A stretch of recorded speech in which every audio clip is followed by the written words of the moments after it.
What's up, YouTube? It's your girl Dee Dee. Welcome back to the channel. I hope you guys are doing well. Thank you so much for tuning in once again. So I am back with another reaction video for you guys. Now, this comes from none other than O'Shea Duke Jackson. Shout out to O'Shea. You know, O'Shea did this video and I want to give my 2 cents on it. The title of this video says, Anton Daniels never expected Black Americans to do this. So I want to get into it. I want to give my thoughts on it. Make sure you chime in the comments below. Make sure you share and like the video. Also, if you haven't subscribed to the channel and you like the content, go ahead and subscribe to the channel and turn on that notification bell. So we're going to go ahead and get into the video. Y'all definitely let me know what you think in the comments below. Let's go ahead and get into it. Here we go. In 2019, Jordan Peele made a film called Us. And in this particular film, there were some creatures known as the Tethered. Now, the Tethered are the antagonists of this psychological horror film, and these are clones of Americans living on the surface. They were created by an unknown government agency, kind of as a failed experiment to control the population above, but later were abandoned in underground tunnels. So now this phrase is what Tariq Nasheed uses in his framework to basically delineate the Black Americans, aka hashtag FBA, from these other groups who cosplay as blacks. They're non-FBA and they're also known as tethers. In other words, these are people who are not ADOS or Black Americans, but they try to attach themselves to our framework while at the same time criticizing it. And so these tethers are non-blacks, are typically critical. Typically you will see these people from, the Nigerian American community, sometimes the Somali community, the Caribbean community. And while they will look and sound and talk like us, some of them, and even getting some of the same benefits from our struggle, they will also be extremely critical. And this is important to know that not everybody is a tether that's non-Black American. These are only the ones who are critical towards the Black community and hateful, while at the same time benefiting from the Black struggle. And this is something I've become aware of because at first I was not familiar with the term tether, but I quickly became familiar with it. And he's absolutely right. These are people who don't really like foundational Black Americans, but they do benefit from us.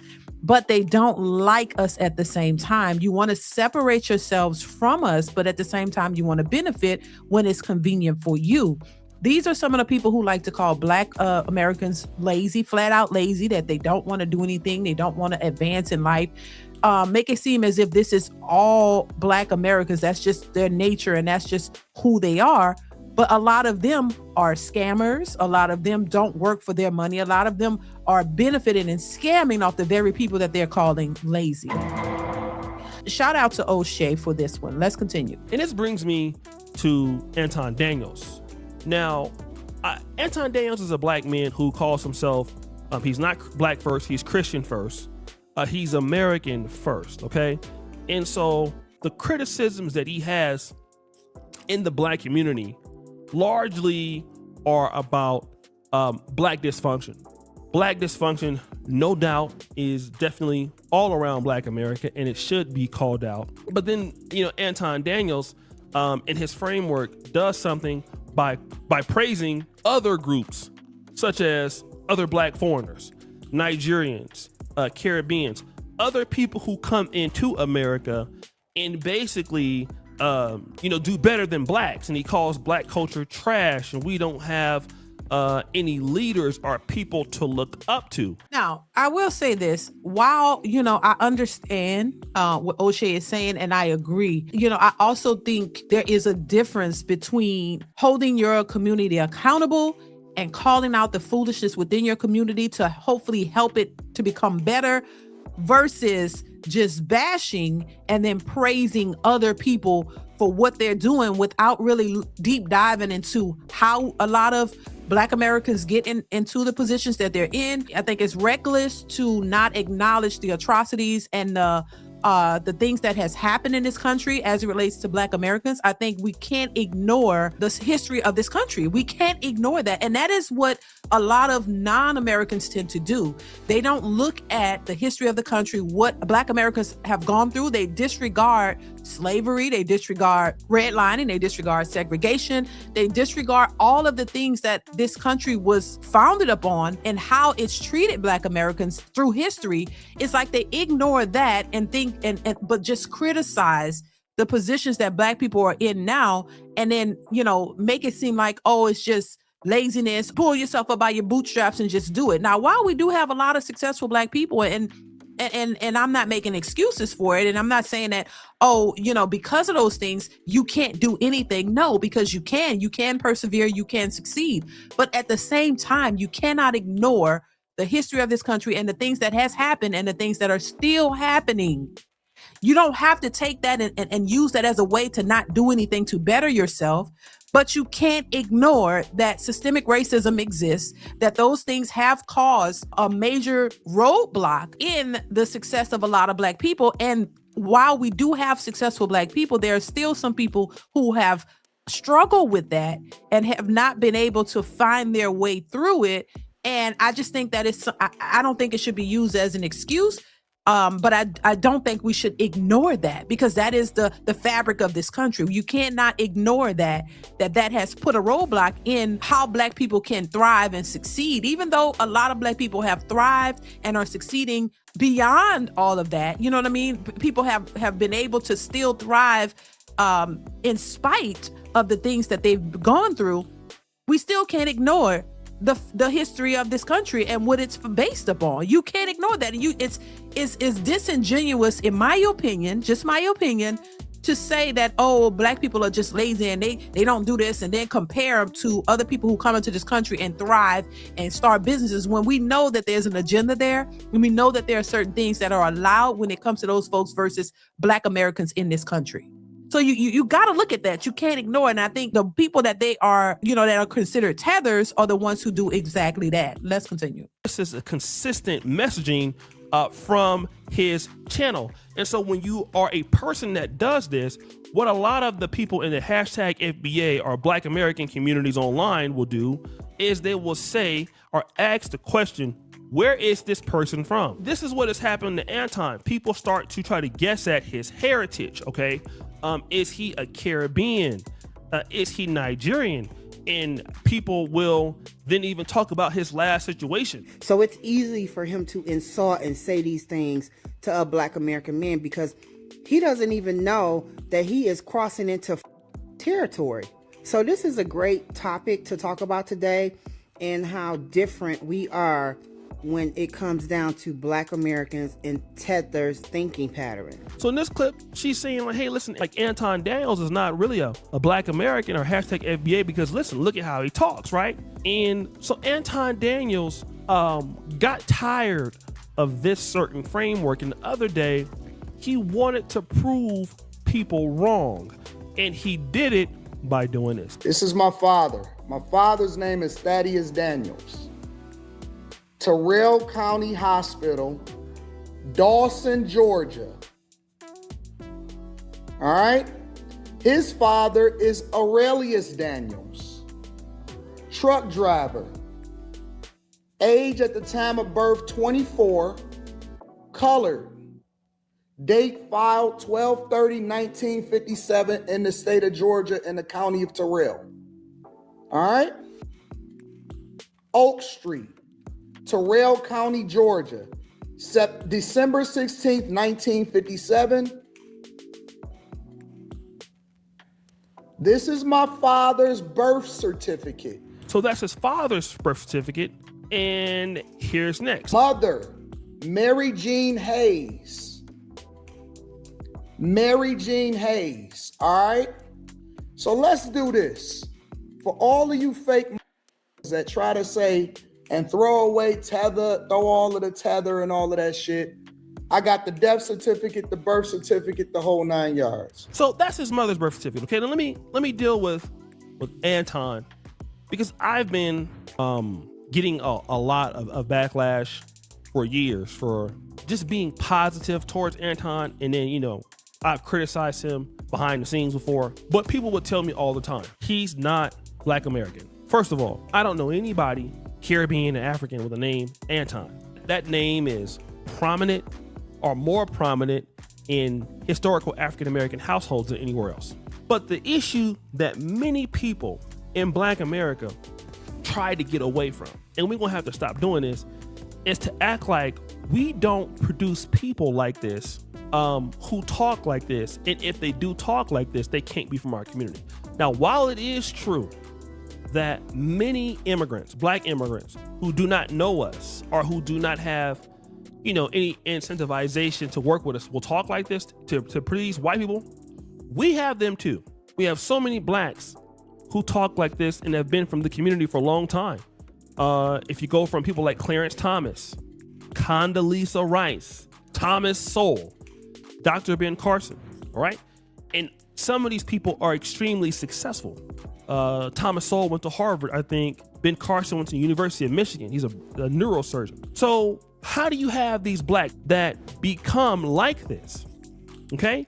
And we're going to be honest, there's a reason why Blacks talk like this, because many of the problems that they talk about exist in Black America. But the problem is, as Black Americans, we have done nothing to fix those problems.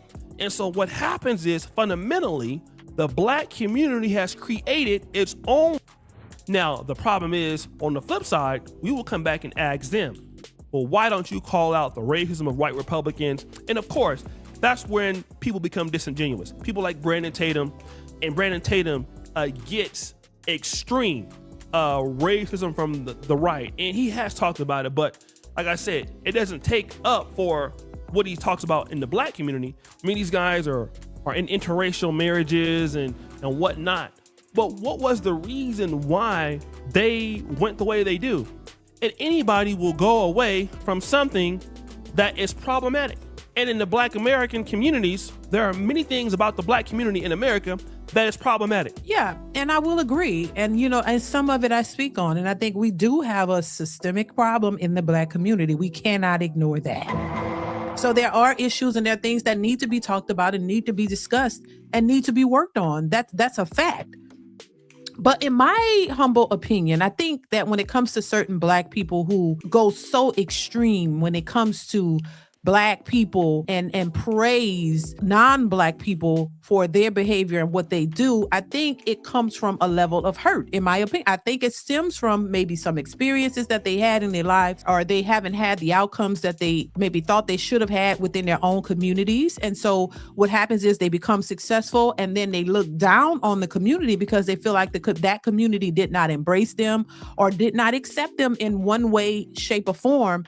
And so they try to put themselves into other communities where maybe they've had a little bit more success, and maybe those other people, because I've seen that happen too, where, people aren't accepted. And I've heard Black men say they were never accepted in the Black community. The women in the Black community didn't like them.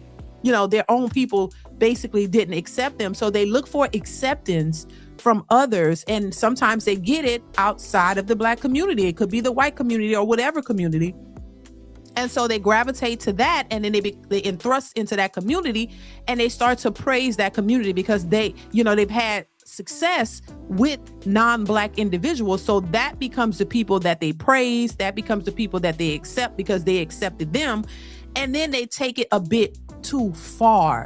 Because the thing about it is, it's one thing, and I understand, hey, accept the people that accept you. I don't have an issue with that. My thing is when you start to praise that group as a whole, as if everybody in that group is so perfect and they can do no wrong, that's where it becomes a problem. Just like in the Black community, not everybody is a bully. Not everybody is a thug. Not everybody is a horrible person. I think it becomes an issue where they become so enthrust into a community and ostracize their own as a whole, and they start to really believe that everybody over there is just right and they don't commit crimes, they don't do anything bad, which is crazy. And I think and that's not everybody. I'm saying some people do that because they were accepted over there, and then they just they start to have a hatred for their own people because they don't.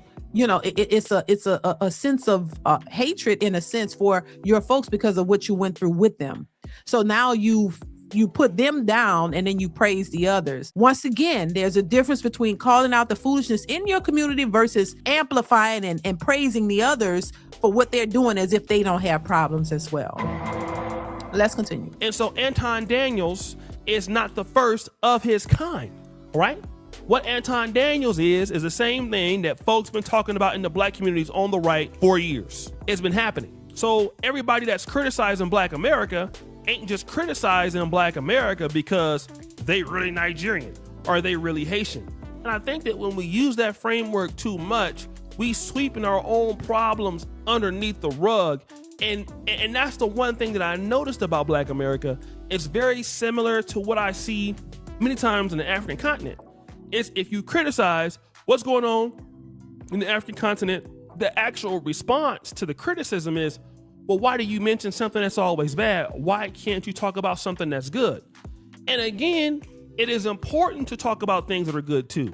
The problem is when people only talk about those bad things while being motivated to not being fair and balanced.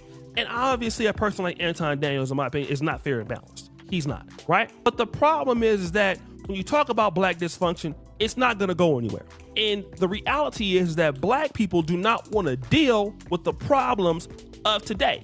We don't wanna deal with them, okay? And this is how people can thrive. And all Anton is doing and other people are doing is basically creating arbitrage off of Black dysfunctional issues. And then we're fundamentally mad because, okay, well, you're using our problems to make money off of it. But the reality is many of us don't have nothing to say about those problems. But you see it in our actions that we don't want to deal with the problems. What do I mean? I just talked to my homeboy the other day. He just got out of prison. I ain't talked to him for over 20 years. We went to Grant High School together, went to North Avenue Elementary School, all the stuff, okay? And he's from Del Paso Heights just like me. Now, him being from Del Paso Heights, being affiliated with the streets, he don't live in Del Paso Heights at all. He lives more closer to a white community that I would have ever expected him. Most of my friends who from the Heights, they kids, some of them, I got my big bro, his kid graduated from Granite Bay High School. Many of these people, their kids don't go to Grant anymore, okay? But if you talk about, the white man and Black supremacy and hating on Blacks, they be ready to fight you. But look at their actions. They get out of Chicago, okay? They get out of Mobile, certain parts of Mobile. They get out of Compton, all right? Long Beach Poly, for example, used to have so many athletes going there for football. The best talent in Long Beach Poly going everywhere else. St. John Bosco, Mitre Dade, Santa Margarita programs. You getting your kids away from the Black struggle. Look at Verbum Day and Watts, one of the only Jesuit schools in the ghetto in Southern California. And their football team closed down. Why? Because nobody wants to go there, okay? So at the same time, you tell your kids, don't you go over there and deal with them N-words over there, right? And so you don't want to deal with the problems. Many of us don't want to deal with the problem, and they are there. And so anybody who talks about them problems is a sellout. When the reality is, them problems is gonna be there until the Black community decide that they gonna change. Right, he's absolutely right. He's absolutely right. And I think that's the issue. When you do speak on the issues, people get mad, but they don't want to do anything to change it.